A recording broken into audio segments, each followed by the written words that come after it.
Welcome to Rob and Tony's Cinematic Adventure. I'm Rob Wilson. And I'm Tony DeQuano. This is the podcast where we watch a movie and talk about it. Today's movie, we did Star Wars, Episode 4, A New Hope. My absolute favorite movie of all time. What'd you think, Tony? It's always great. And, my son, he's at the age now, he's just like perfect for it. And he always has a hard time picking favorite movies, favorite foods, favorite whatever. And he's always asking, what's your favorite scene? And so I was able to rewatch it again with him. And this was his second time watching it. So it was his first rewatch, which was kind of cool. And yeah, it was awesome to rediscover it with him again, and always to rediscover it myself. Yeah, and it's up there for me. It's top 5 movie for me as well, without a doubt. Yeah, like I said, it is my absolute favorite movie. I saw it, but the first time I saw it I was about 10 years old, and found out of nowhere that my dad had the VHS trilogy.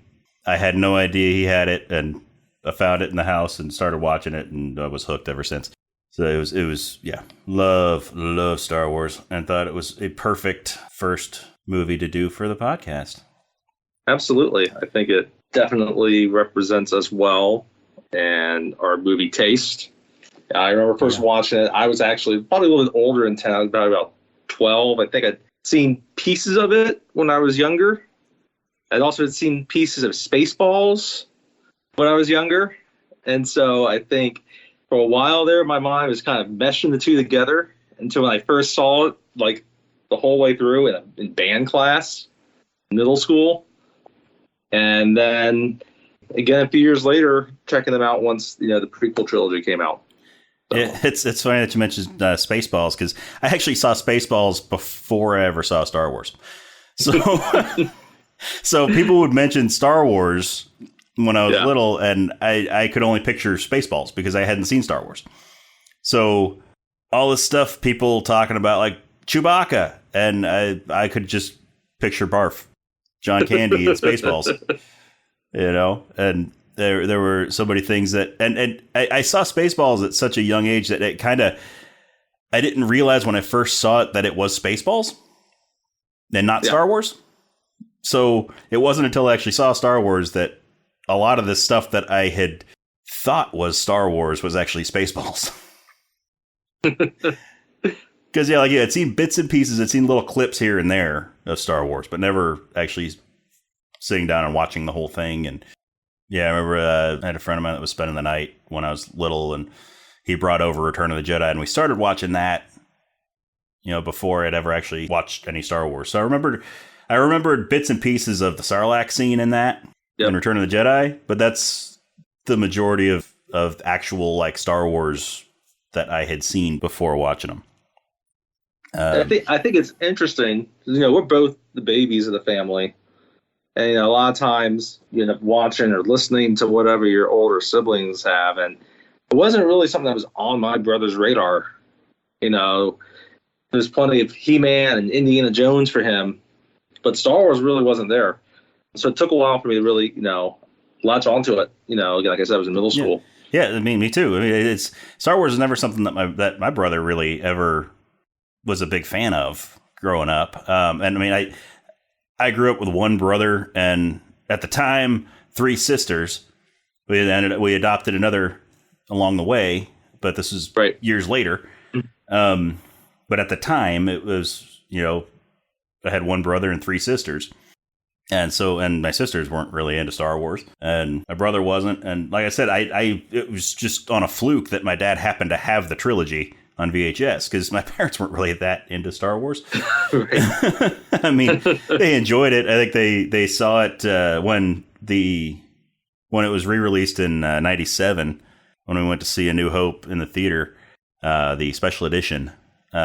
My dad mentioned to me, because I've seen all of the Star Wars movies with my dad for the first time I saw any of them in the theater was with my dad, except the special edition of Return of the Jedi. I saw that with my brother and a friend of ours, and then shortly after that saw it with my dad.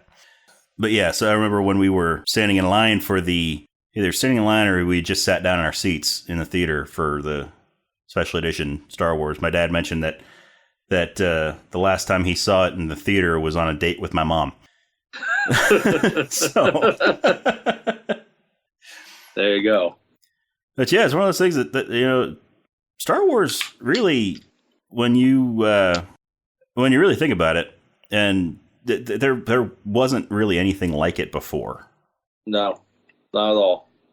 And yeah, I was just watching the new just today. I was watching the new Light and Magic docuseries on Disney Plus, talking about ILM, Industrial Light and Magic, right, and how that got started and everything. And they were saying stuff on there about how and George Lucas wanted to make Star Wars. They had certain camera effects and stuff like that they could use, but there was nothing there for what he wanted. Yeah.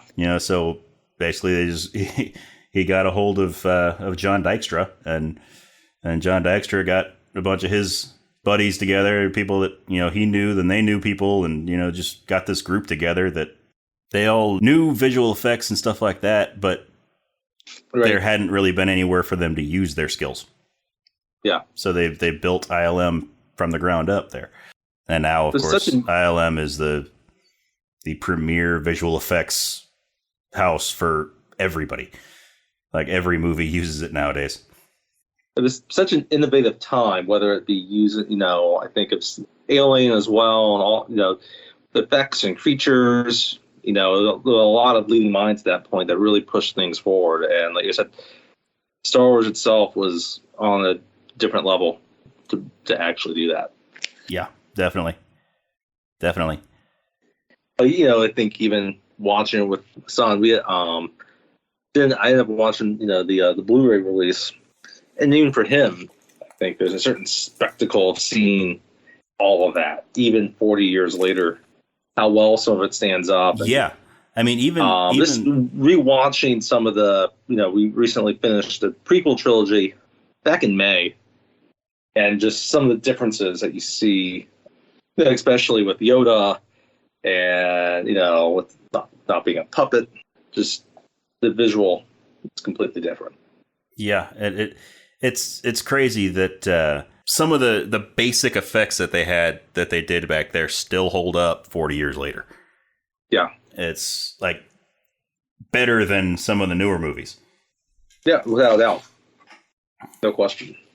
I think, I never saw it with my dad, like we were saying, so I've been enjoying it watching with Charles. Yeah. And just even him now picking up things that he didn't remember as well, or just little things that he missed. He was seeing the Jawas walk around Mos Eisley and just identifying the different creatures again. Yeah. And seeing where they pop up and who they are. Yeah. And then it's just so deep that way. There's so many people that have issues with all the changes that have been made to it. That George Lucas, you can't stop tinkering with it. I don't mind a lot of that, because it when it was first made, it wasn't the movie that he wanted. It wasn't complete in his eyes, right?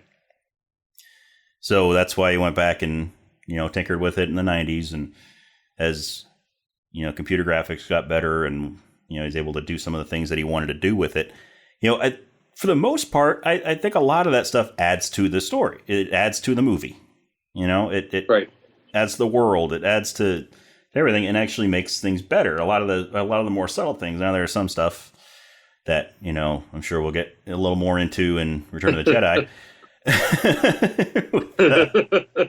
The whole song and dance number, but that really not a big fan of. But for the most part, I mean, it's a lot of the changes that he did were just visual changes, adding a couple of characters here and there, stuff like that. I mean, I don't have as big of a problem with that kind of stuff as a lot of Star Wars fans do. Yeah, as you said, there's he had to create his own studio to do what he wanted because of limitations, and there are still limitations he couldn't quite do. And so why not, once you have the ability to actually fulfill more of your vision to actually do that.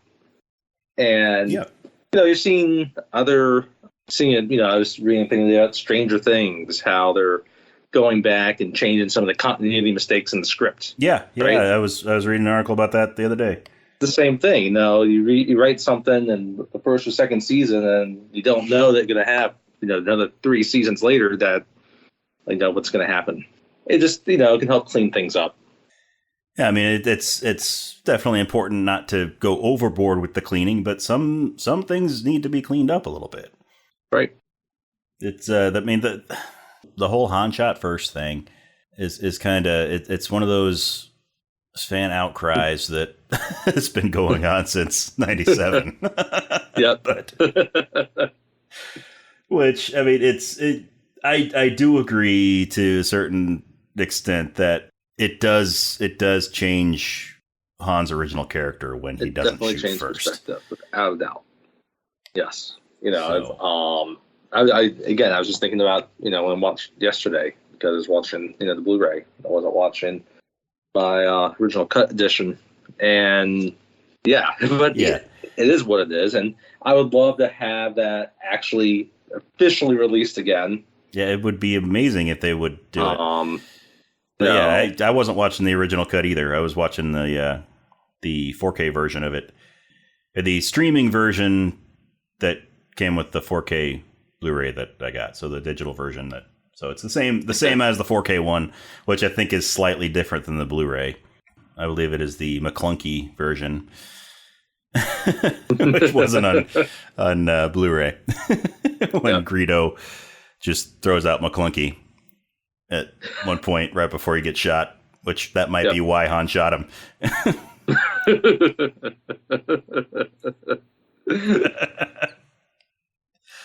So what I really want to know is, now that we've had The Mandalorian. Oh, and by the way, before you continue with that, I just need to say for anybody listening, we are going to be talking about any of these movies that we talk about on this podcast. We're going to be talking about the whole movie. So, spoiler alert: if you have not seen Star Wars, it came out in 1977. So, if you have not seen it, it's kind of late to worry about spoilers. But still, yes, spoiler alert. For any movie that we watch on here. I'll probably be repeating the spoiler alert thing for each of the podcasts that we do, just in case somebody didn't listen to this one. And so it's clear that we are going to be talking about the entire movie. So if you haven't seen the movie, pause the podcast, watch the movie, and come back. Unless you don't care about spoilers, then watch the movie first. If you don't care about spoilers, go ahead, keep listening, and then go watch the movie later. Anyway. Back to what you were saying, Tony. So now we've had all the Disney series out. Has it changed your perspective a little bit on what happens? Especially, I think, the big one for me, obviously, is now with the Obi-Wan being out. Yeah. Being such a kind of a direct predecessor to it. Yeah. Yeah, definitely. The Disney Plus shows have been, This was the first time that I watched any of the movies since Obi-Wan came out.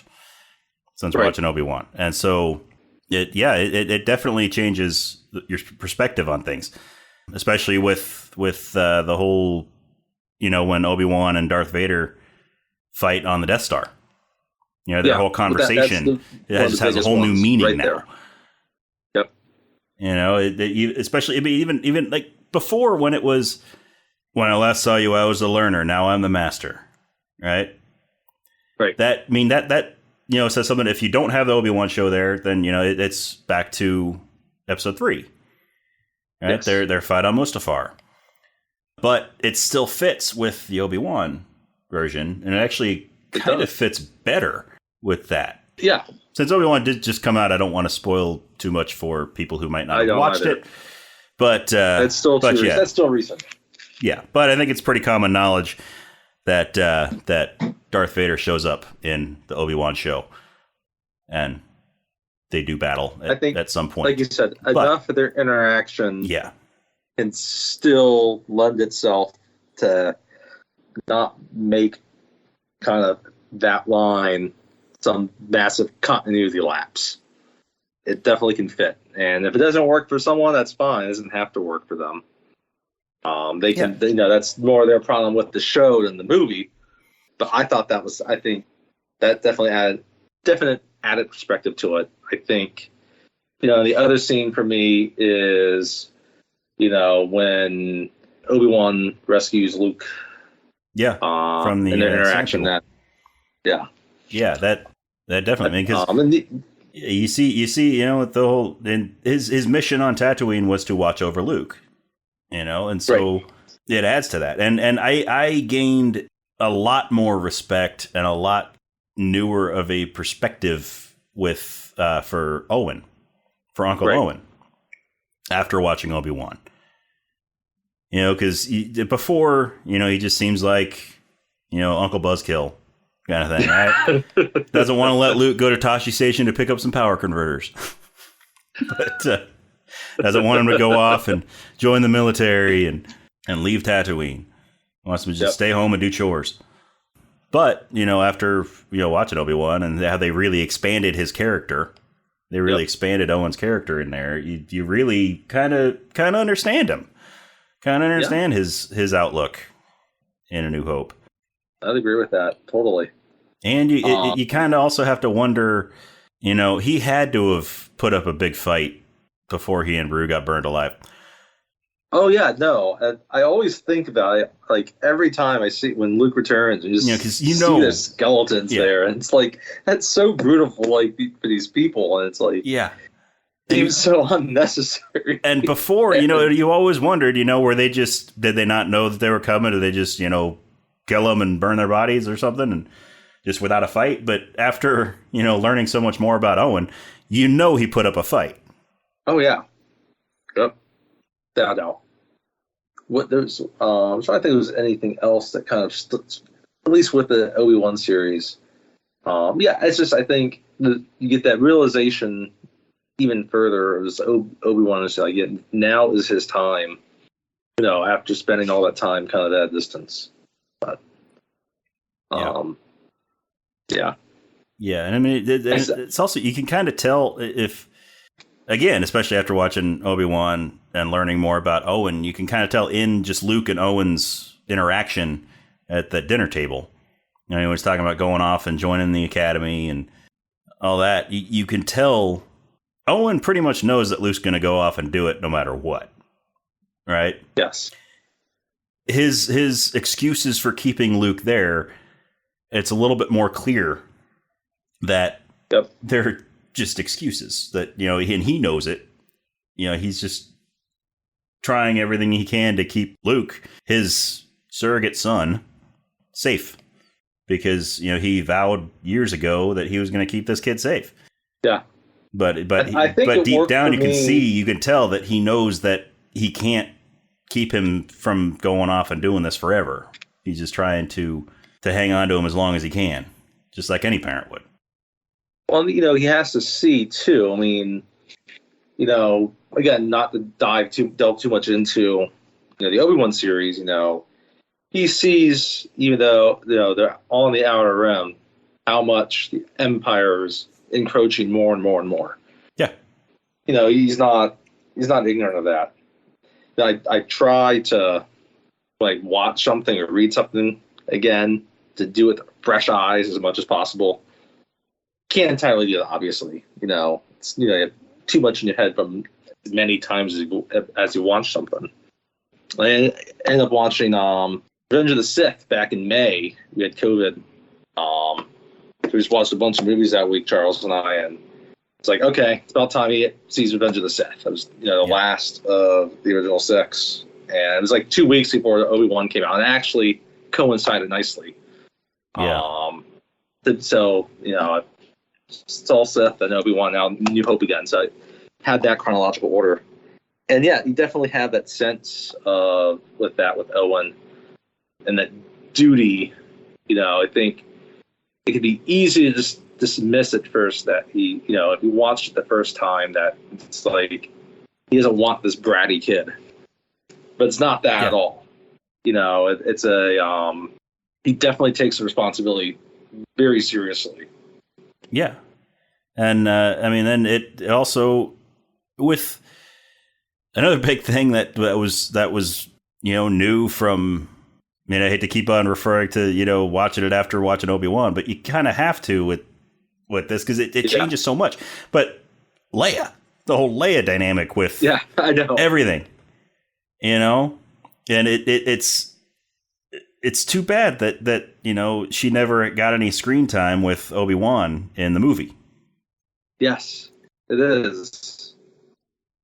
Because you know exactly why she's sending Obi-Wan the message. Yes. you know that they have this past relationship, and it's just it's too bad that she doesn't get any screen time with him. I mean, the most she sees of him is when they're running to the Millennium Falcon and he's fighting Darth Vader in the other room. Yeah. No, she doesn't have even any time to actually kind of process any of that, and it just adds to her character and her ability to deal with loss. That when Luke is moping over the death of Obi-Wan, she's comforting him. Yeah. Where she loves the guy. Has real history with him. Yeah, she has some real history with Obi-Wan. She knew him when she was a little kid, and just the fact that she had not only lost Obi-Wan, but also her entire planet not too long before. Well, there's that point too. She really should be in the corner in the fetal position, crying her eyes out. But it just shows a real strength of her character to keep going and to comfort this little farm boy that she just met. You know. And she comforts him, and then she's able just to get back there and just help lead the mission from the base. And she does. She's very focused. Yeah, and I think A New Hope, I think, is always my favorite movie with Leia. I think it's where you see her at her strongest. Yeah, I would agree. I would agree to that. I mean, she stares down Darth Vader. Yeah. She argues with him to his face. And Tarkin. She insults Tarkin when she first sees him.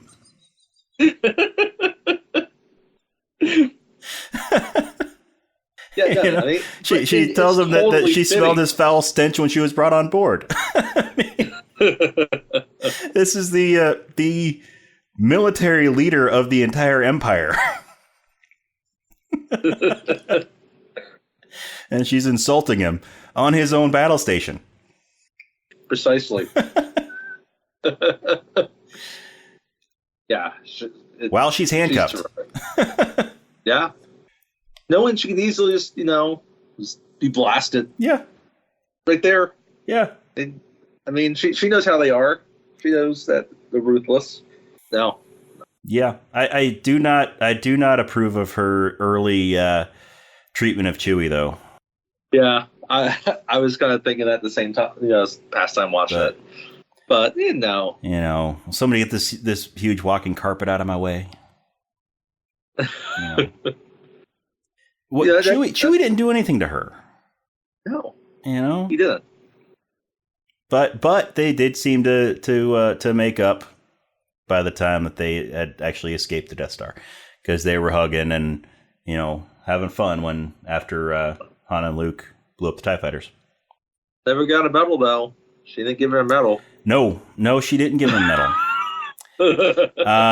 There have been several side stories that have explained that, but you need to give him a medal. He's a Wookiee. Yes. You let him win. One of the excuses was, Wookiees don't care about material things like that. And another one is that, he was given a medal just off screen. But yeah, you need to give him a medal. You're giving Han and Luke medals. Chewie was the co-pilot of the Millennium Falcon. R2's too round. Like, how are you going to fit that on R2 appropriately? They could put a magnet on it. But I guess it was 1970s computer technology, so a magnet might have destroyed him. But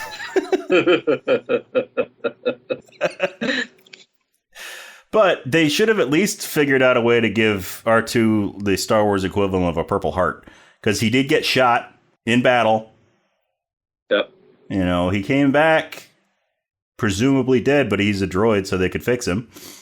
So they fixed him. If droids are supposed to be as important as humans in Star Wars, then why didn't he get a Purple Heart? Or at least the Star Wars equivalent. He was in battle. Yeah. He was in some serious battle. Yeah.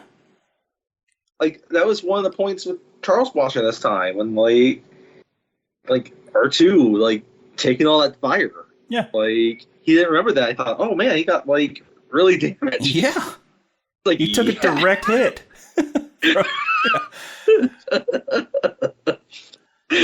And then if we're talking about medals, if we're talking about medals, why didn't Wedge get a medal? He was part of the battle. That's right. He didn't fire the shot that blew up a Death Star, but neither did Han.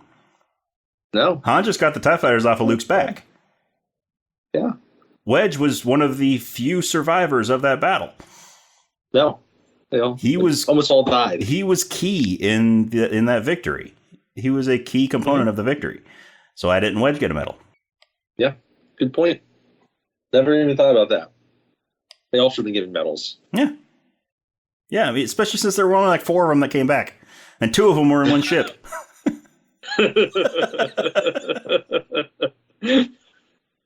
The rest of them were slaughtered. Everybody. Even poor Porkins. I mean, yeah. Poor Porkins. What an unfortunate name.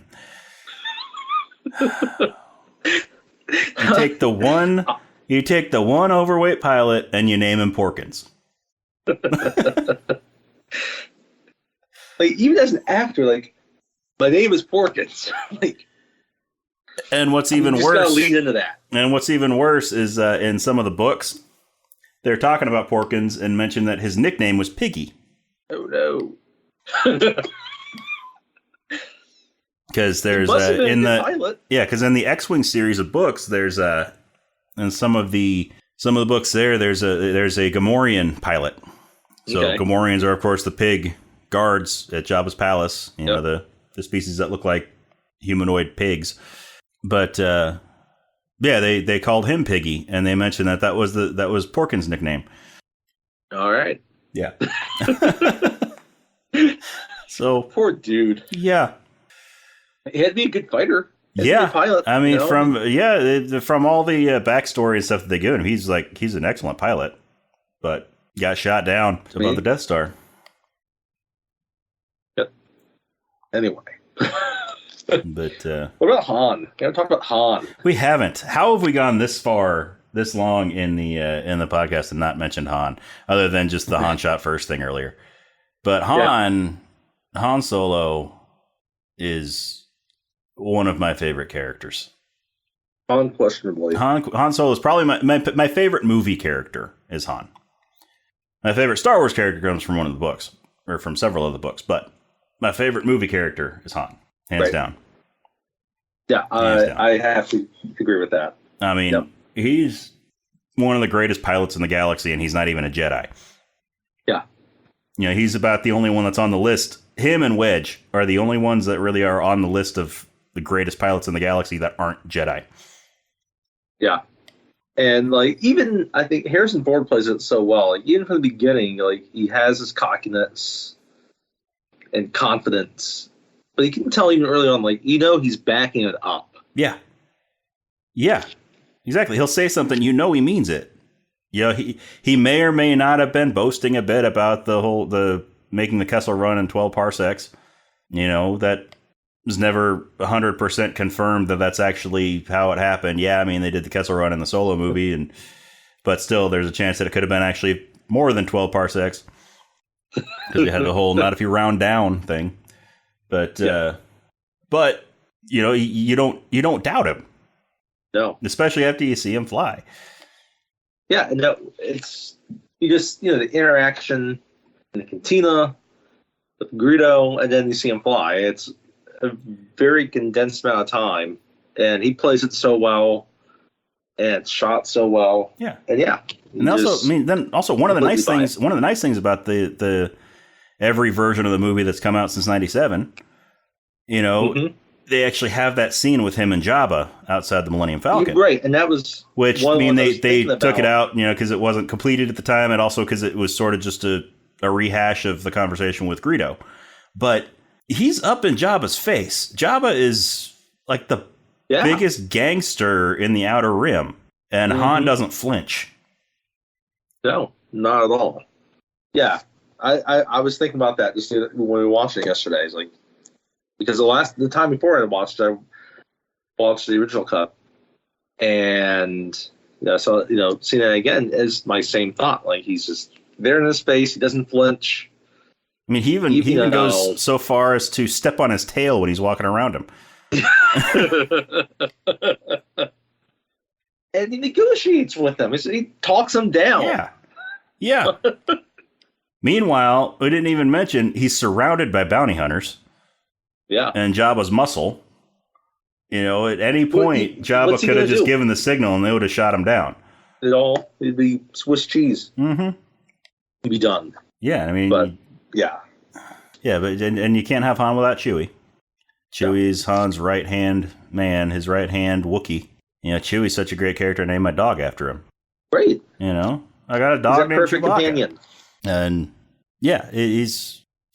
he matches Han's piloting skill as, he's a perfect co-pilot for him.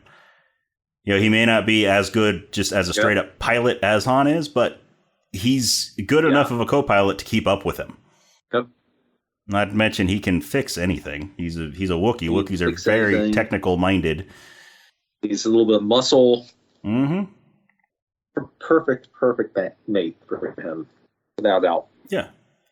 And I mean, even just starting out in their first scene together, you can tell they've been running together for years. Yeah. You can tell they didn't just meet. They've been close friends for years at that point. And not even to get into the sequel trilogy, but I remember when the Last Jedi trailer, teaser came out, and just ending on Han and Chewie being back. It epitomizes my favorite parts. Yeah. Of Star Wars. Yeah. Just Han and Chewie tagging along. Yeah. Yeah, in the Force Awakens trailer when Han and Chewie walk onto the Falcon and Han just says, "Chewie, we're home." Yeah. It's just It's the perfect romance. Yeah. Perfect movie romance. And you could even argue that the Millennium Falcon is the third part of that.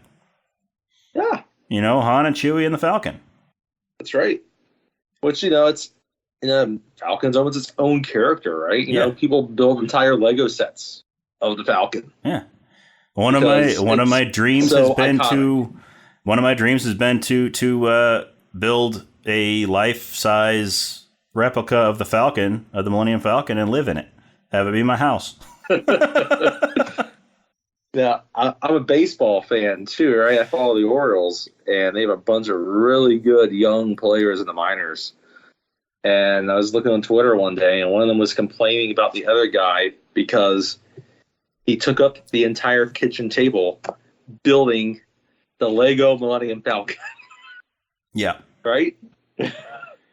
Yeah. I want that guy on my team. I've wanted the Lego Millennium Falcon, but Legos are so expensive now. Mm-hmm. So expensive. They are so expensive. The Falcon's something like $2,000. Yeah. For the deluxe one. So I don't have that kind of money. No. Yeah, no, they're expensive, and I don't know. It's so iconic, and it's its own character, and you just feel Han's love for it. Yes. Again, give it to Harrison Ford. Harrison Ford. He sold it. Harrison Ford sold that. He acted it so well. He embodied Han Solo, just like so many other roles that he's done. Yeah. He's so unappreciated as an actor. Alec Guinness was obviously nominated, for an Oscar for it. The only actor to ever be nominated for their role in a Star Wars movie. Yes, yeah. I mean, it was all anything else is pretty much visual effects and like sound and music. Yeah, and music for John Williams, right? Yeah. Get an iconic score. The only actor, Alec Guinness was the only actor so far to be nominated for an Oscar for his role in a Star Wars movie. And he did, I mean, rightfully deserved. Yeah. But it's just easy to overlook Han's role. And, Luke, sorry, not Luke, but Harrison Ford's acting in it. Because it's so effortless. It's not flashy. Alec Guinness kind of has an old mentor role, which is kind of an easy thing to give an Oscar nomination to. Yeah. I mean, really, everybody, all the cast were just amazing. Even Mark Hamill he did great as Luke. He is Luke Skywalker. Absolutely. It's easy to people dog his acting sometimes, especially since it was an early role for him. So he didn't have as much experience as he has now, but still he embodied Luke Skywalker. Yep. A lot of people like to go off and say that Luke was a whiny little kid, little brat in the first one, but you know what? He was a teenager. He was 19 years old. 19-year-old farm boy, all he knew was Tatooine, going off. His ways of having fun were going off with his friends just so he could get off the farm.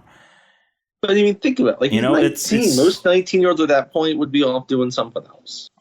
Yeah. Especially with the skill that he had. It's completely understandable that, that he acted the way he did, because, he was he wasn't able to leave the farm.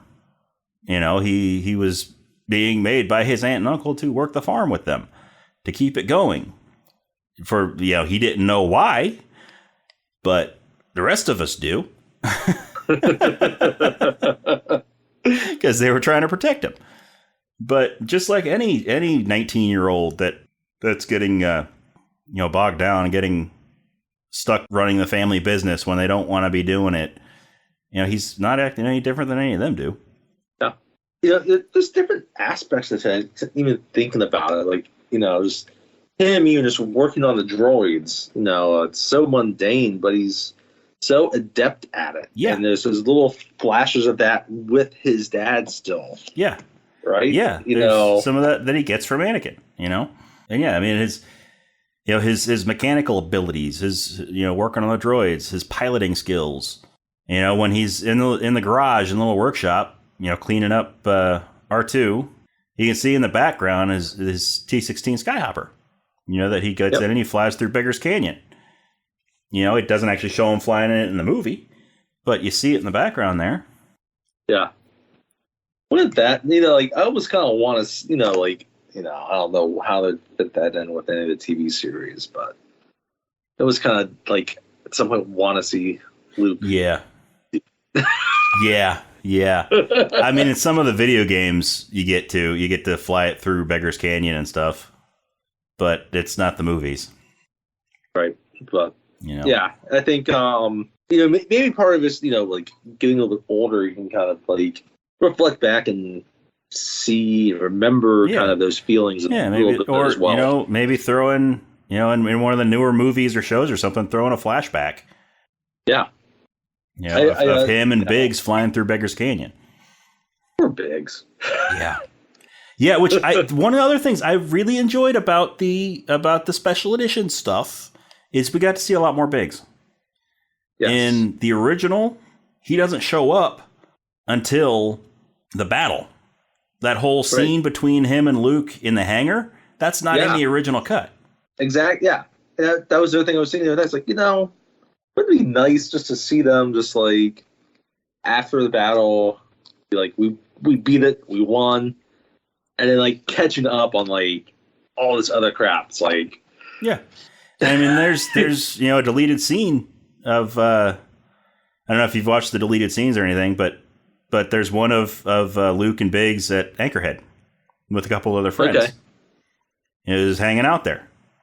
Yeah, when Biggs was about to leave for the academy. It was sort of Biggs and Luke's last hurrah before Biggs had to ship out. Okay. Which it was the Imperial Academy that he was going to.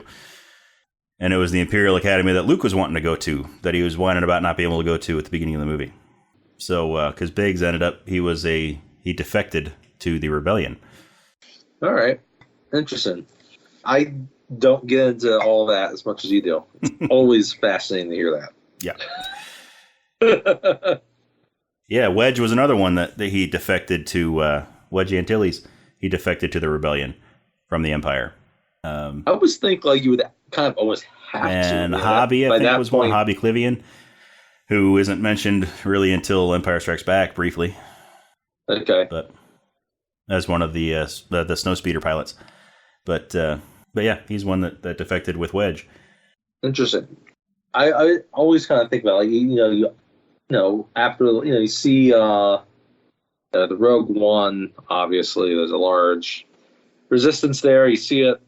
But yeah, I've always kind of wondered what's kind of behind the scenes working and how people kind of come towards that, what just how strong the Empire is. Yeah. Because they sell it so well in New Hope, and like you just see New Hope, you just accept, this is the way it is. Yeah.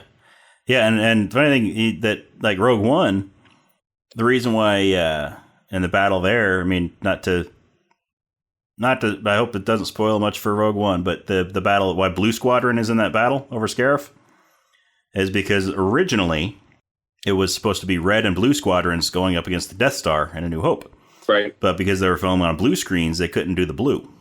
So they changed it to Gold Squadron. Okay. And so Rogue One helps to explain why Blue Squadron wasn't part of that battle.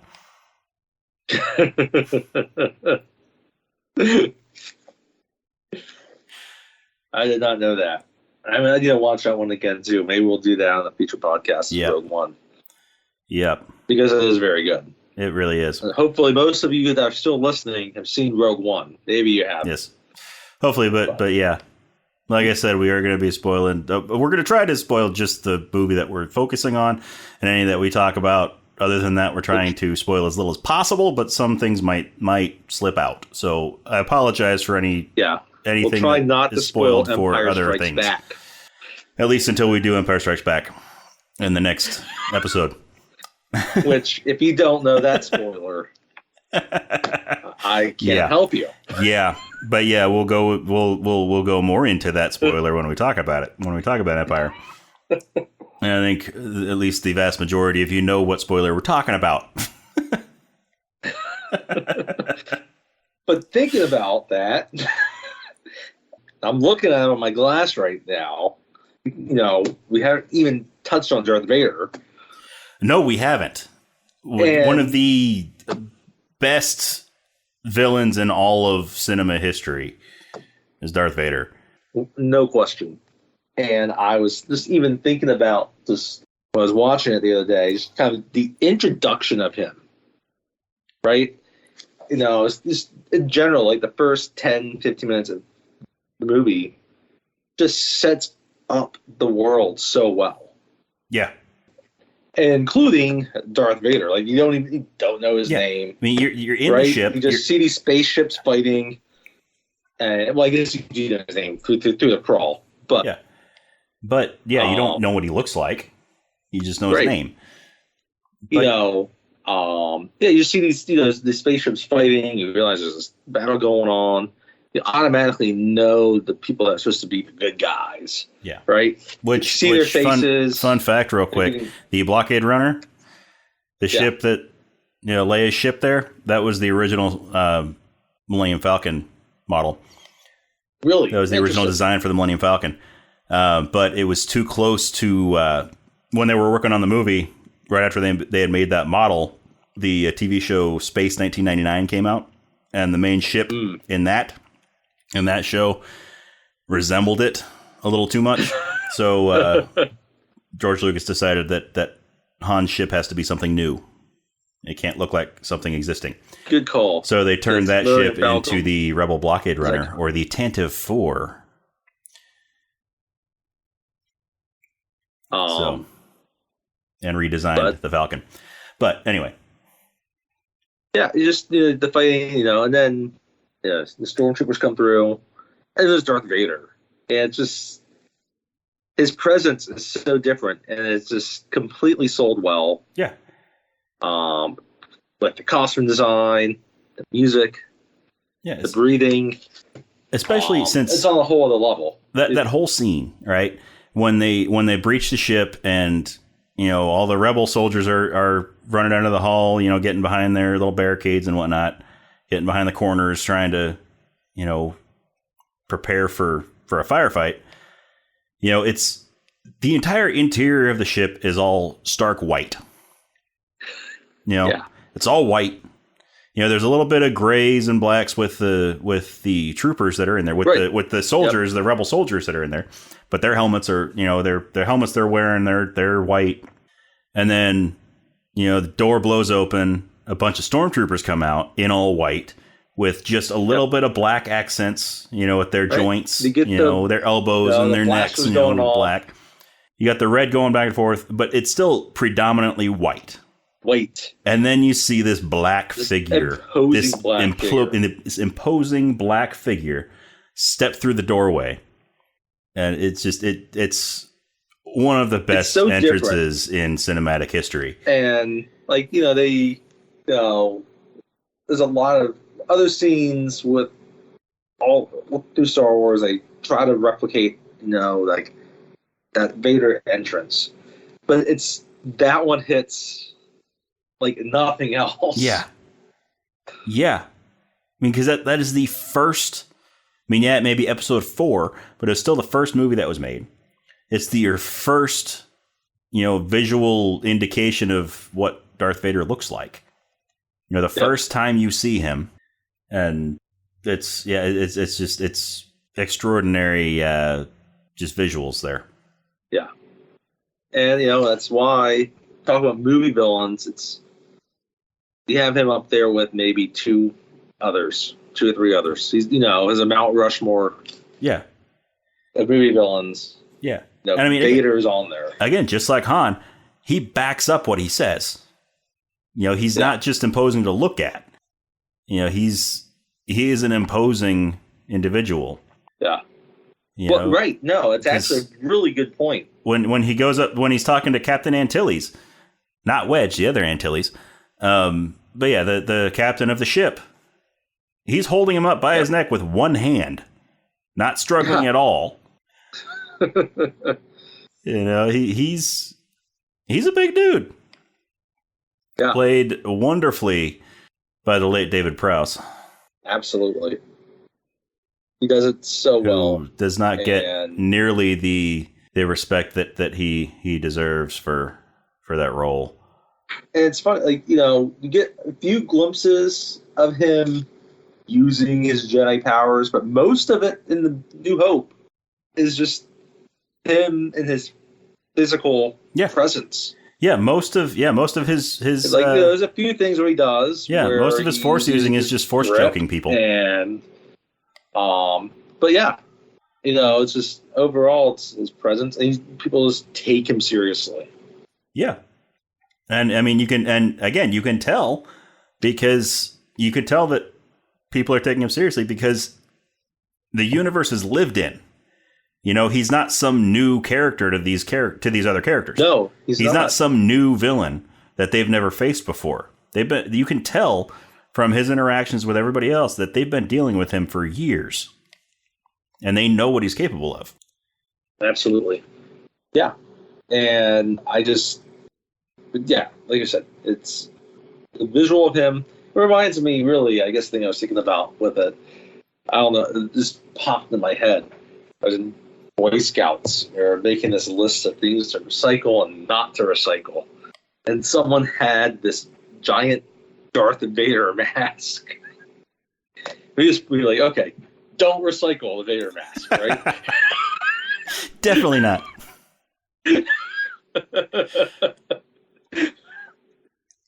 It's just such a classic look.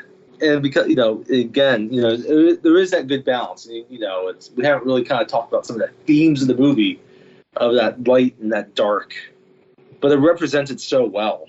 Yeah. That's really a good encapsulation of it.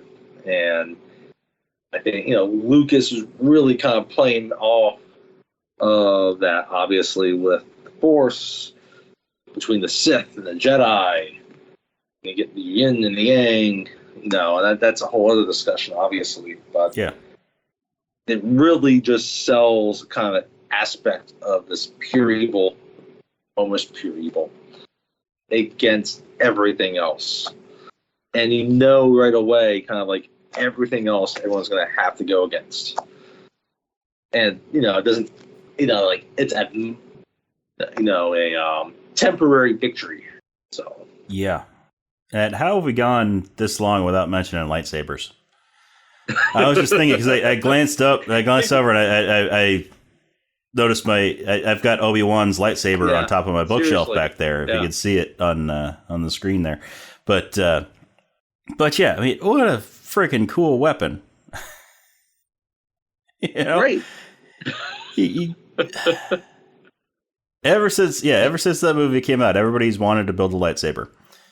And nobody's really done it yet. I mean, some people have. I've seen YouTube videos and like read articles and stuff about people who have somewhat built a lightsaber, but not quite how they are in the movies. I feel like that's like I get Lucas was living out in so many ways. He's thinking about all these serials he watched as a little boy. Yeah, I mean that's exactly what it was. And, watching my son play with other boys where they make bows and arrows, swords. And that's what that lightsaber essentially is. Yeah. Luke is like, I finally get to build my actual sword. Yeah. The sword that I've been dreaming up my entire life. Finally get to put it on film. Like, finally get to create it. Yeah. It's really cool. But yeah, I mean, we haven't even touched on the different influences for Star Wars, right? That George Lucas, the whole reason for Star Wars, he wanted to make it like the old serials, like Flash Gordon and Buck Rogers and stuff like that. Yep. And he gets to participate in that with Indiana Jones kind of becomes that too, and you see that love. And I always just kind of think of I'm a big Kurosawa fan and The Hidden Fortress. Yes, great movie. Terrific movie. Yeah. So fantastic. I haven't seen a Kurosawa movie that has not been fantastic. But yeah, and Hidden Fortress. I mean, it's huge. Very similar, at least within the beats of the story. Yeah, it's a big influence in Star Wars, from what I understand. I mean, the two main characters of Hidden Fortress are essentially C-3PO and R2-D2. Yes. And it's funny, again, we talked earlier about how, visually what he wanted to do hadn't really been done. And he does it. But at least thematically, he presents something that's, so simple and universal, with the hero's journey. But he presents it so well. He doesn't complicate it. He just allows it to stand for what it is, because the idea of it is so universal, and it hits well. So everything just adds to the greatness of Star Wars, and just the fact that there has been such an ever expanding universe that has come out of this one movie over the decades. I mean, we've tried not to dive in too much into some of the other movies, the new TV series, and obviously we'll get into the immediate sequels. Yeah. But you've talked about the books. Yeah, there's comics and video games out there. Books, there's video games. There's been 11 theatrical, or 12 if you count the Clone Wars animated movie that came out. So 12 theatrical movies that have come out, plus a bunch of TV shows that are still going on, and new ones coming out, and new movies being made. But then video games, books, comic books, just everything, every form of media. There's Star Wars. There was even a Star Wars radio drama back in the day. And, I just gets the other thing I was kind of thinking of watching it again.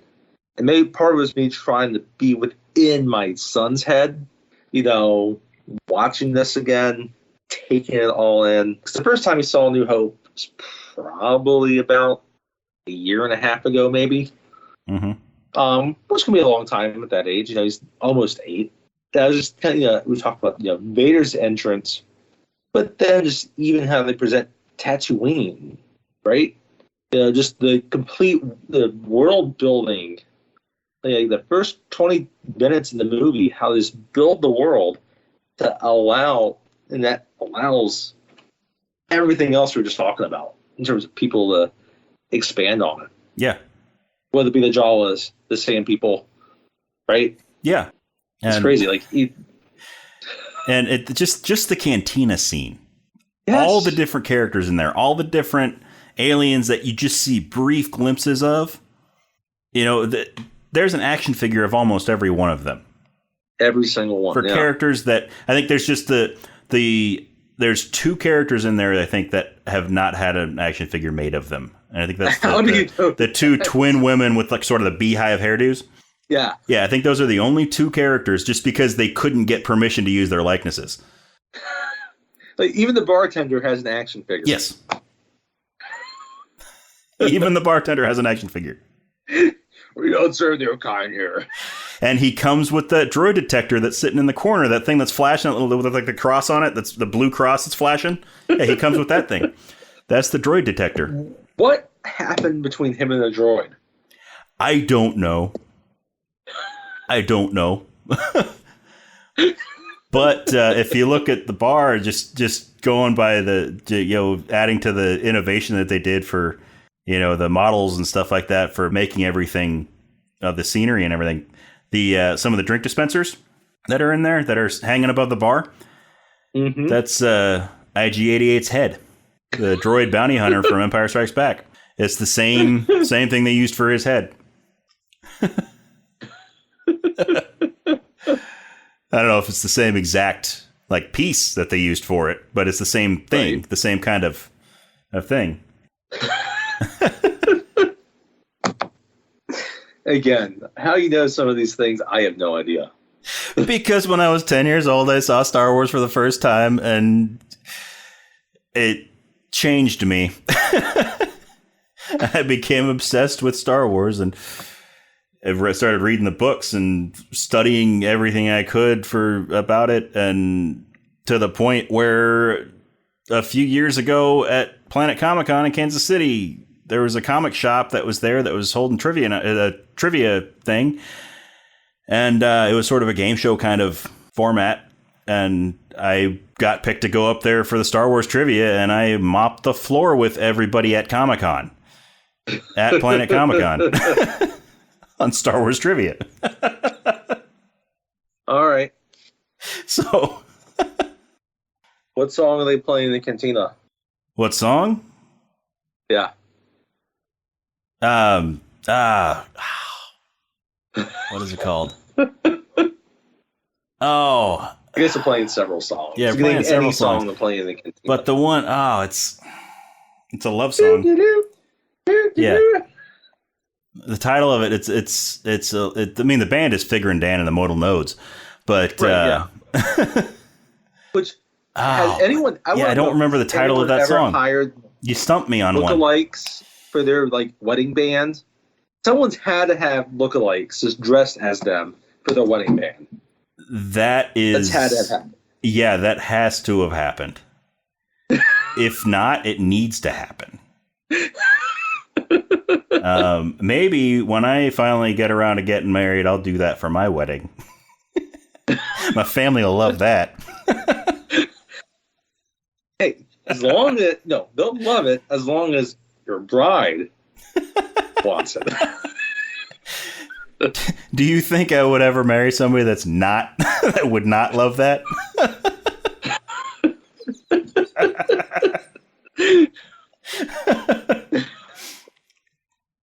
I was actually surprised. Like Nicole, she's seen Star Wars maybe 2 times, and Empire and Jedi once, and watched the Obi-Wan series, and she's they cast Leia really well. Yeah. She's seen enough to catch enough of it anyway. Yeah. But yeah, I just those details and just the creation like the little minutia of just what all those aliens look like. Yeah. And even then, like with the casting, Han wasn't, or Harrison Ford wasn't the choice for Han. He wasn't the original choice. You know, from what I understand, George Lucas did not want to hire him to be Han because he had already cast him in American Graffiti a few years earlier. Like, that was kind of like his first thing. Yeah. I mean, even the Graffiti, that's a very small role he has in American Graffiti. It's not large. Yeah, it's really not. It's not a huge role. I mean, it's not nearly as big as the other characters in there. But I mean, he shows up in a few scenes, and that's about it. Yeah, it's an important like scene, but that's pretty much all it is. He's kind of just like that character that just pops in every now and then. And I don't know, like, released after Star Wars, maybe it was filmed before. He had a very small role in Apocalypse Now. Yeah, but he hadn't really done a lot. Like no, I mean at that point he was working characters. I mean, obviously Alec Guinness and Peter Cushing. Yeah, they were established. They were established actors, but yeah, everybody else. I mean, Harrison Ford was, from what I remember reading and hearing about back in the day. I mean, if I'm wrong, I'm sure somebody will correct me on it.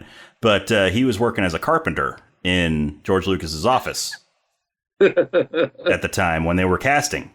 Yeah, and George Lucas, did not want to hire him as Han Solo because he had worked with him before, and he didn't want to have to keep. He didn't want to be one of those directors that kept on reusing the same actor. Right.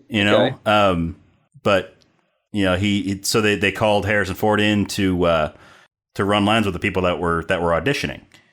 So he was reading the Han Solo part against everybody who was coming in to audition for the other parts. And they ended up loving how he was reading Han, so they cast him as Han. But it's just, he does it naturally. I mean, I don't want to get. I know we'll eventually do Raiders, which that's another one. Harrison Ford is so underappreciated in that. Yeah, the Raiders, I believe, is the one that he only nominated for like one Oscar. Yeah, but he fits in the character so well, to the point where nobody else can play Indiana Jones. He just knows what makes those characters. Yeah, and he knows what makes Han. He just becomes Han, and he creates Han.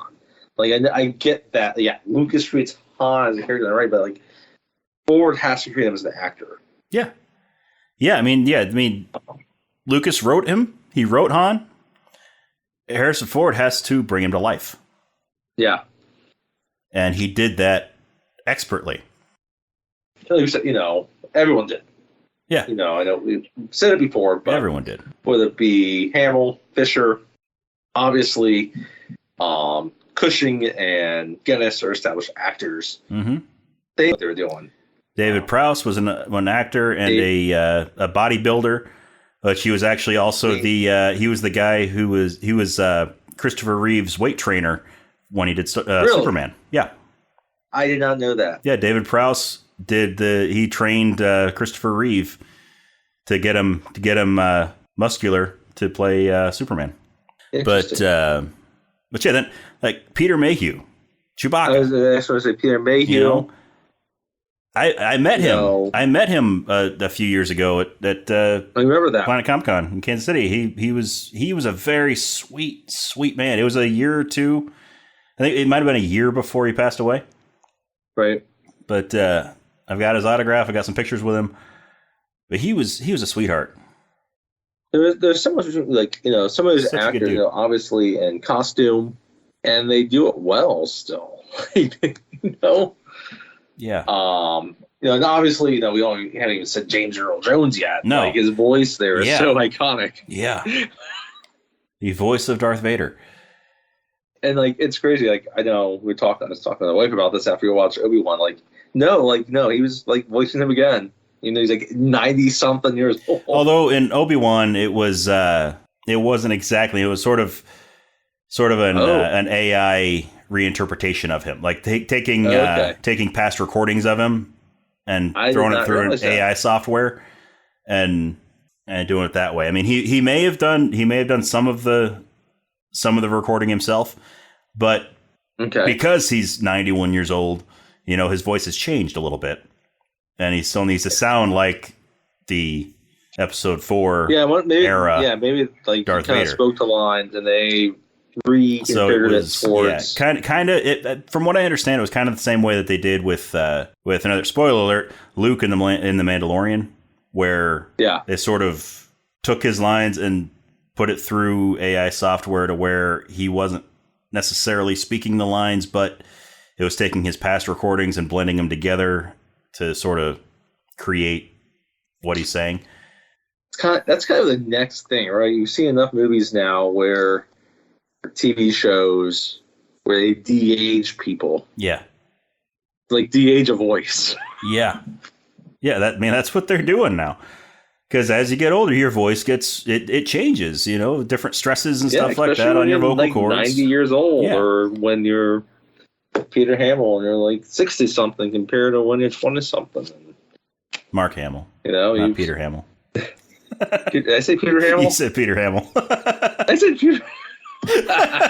You were thinking Peter Mayhew, weren't you? Yes. Yeah. Oh, good catch. Yeah, just such a terrific movie. There's so many facets of it.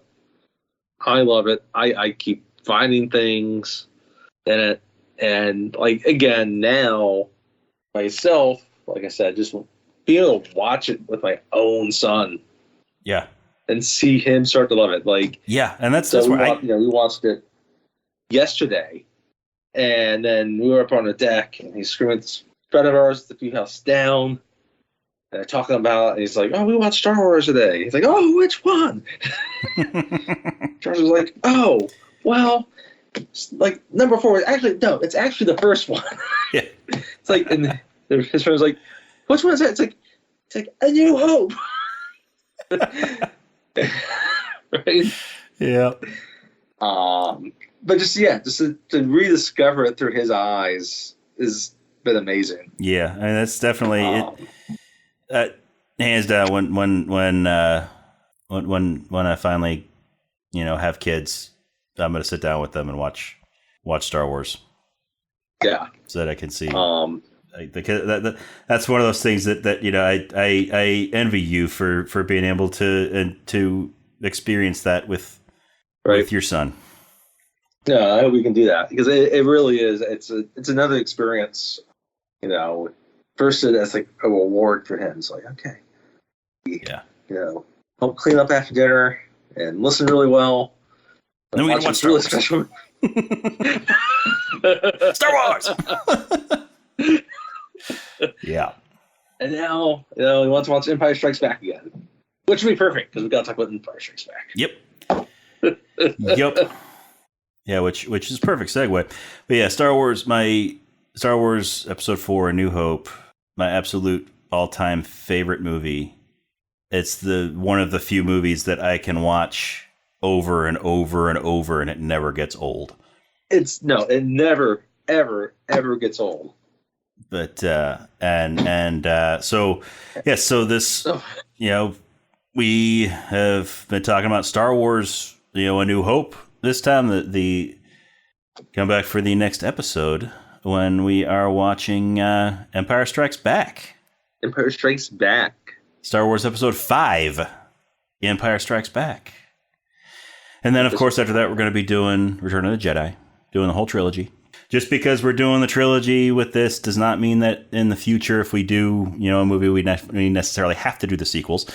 We're just doing the good ones, like the really, really awesome, the really good ones, awesome series, the ones that are cohesive together. Yes, I mean some other movies in the future we could do. We could start out with a sequel. But spoiler alert: if we do Fellowship of the Ring, there might be a chance that Two Towers falls. Yeah, chances are that'll be happening. if we do Fellowship, chances are it'll be Two Towers and Return of the King. But yeah, we might start with a sequel for something. We might do Excellent Adventure and not do Bogus. Yes, exactly. Because we are Rob and Tony's Cinematic Adventure. So I'm sure one of these days we're going to be doing Bill and Ted's Excellent Adventure. But that movie, as good as Bogus Journey might be, I know it has its lovers and it also has its detractors. But, you know, it just if we do Excellent Adventure, it doesn't necessarily mean we have to do Bogus Journey. We could do it. I don't know. We haven't decided that yet.